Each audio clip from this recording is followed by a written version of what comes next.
Leitura do dia. Leitura dos Atos dos Apóstolos.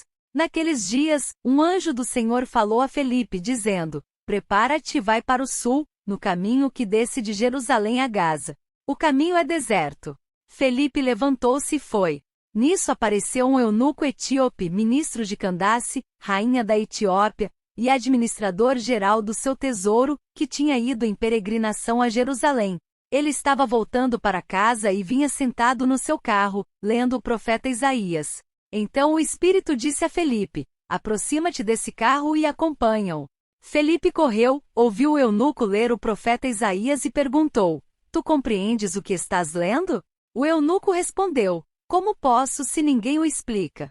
Então convidou Felipe a subir e a sentar-se junto a ele.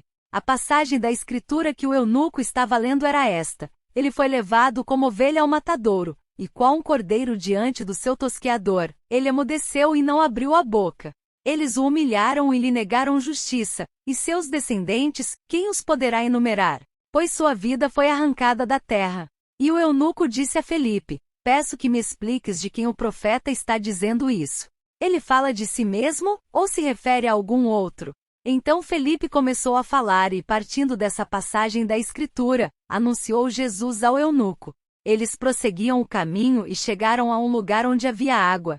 Então o eunuco disse a Felipe: Aqui temos água. O que impede que eu seja batizado? O eunuco mandou parar o carro. Os dois desceram para a água e Felipe batizou o eunuco.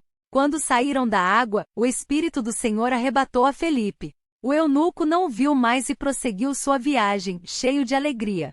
Felipe foi parar em Azoto. E passando adiante, evangelizava todas as cidades até chegar a Cesareia.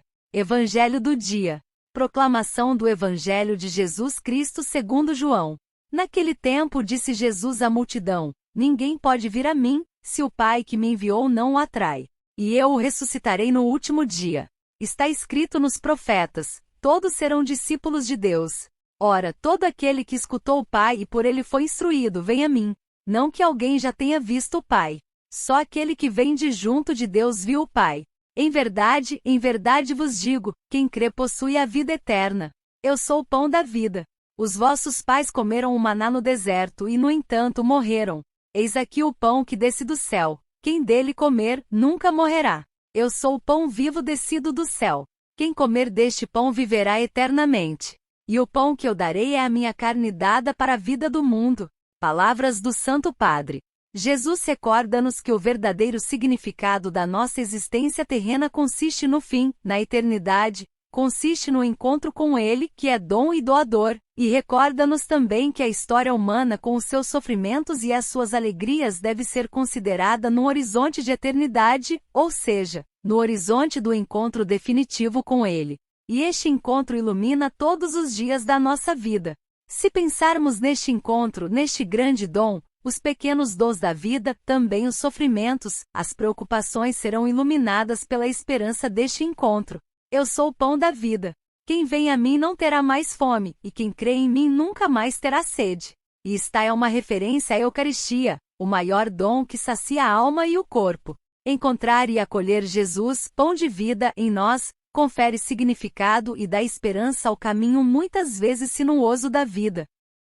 São Simeão, bispo de Jerusalém e mártir. As notícias que temos sobre São Simeão nos foram transmitidas, antes de tudo, por Santo Egésipo, um dos primeiros escritores cristãos, provavelmente de origem palestina, que chegou a Roma em meados do século II. Depois, também por Eusébio de Cesareia, que em sua História Eclesiástica, diz que foi o segundo bispo de Jerusalém, sucessor de Tiago de Alfeu, chamado Tiago Menor, morto em 63. Uma identidade controversa.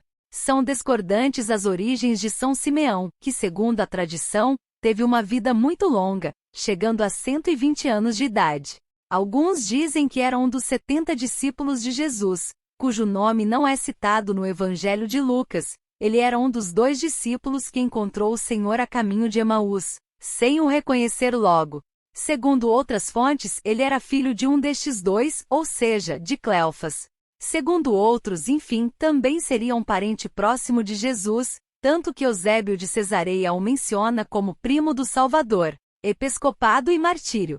No entanto, é certo que naquela época, ocorria uma transformação interna do mundo judaico, que precedia a revolta armada contra o domínio romano.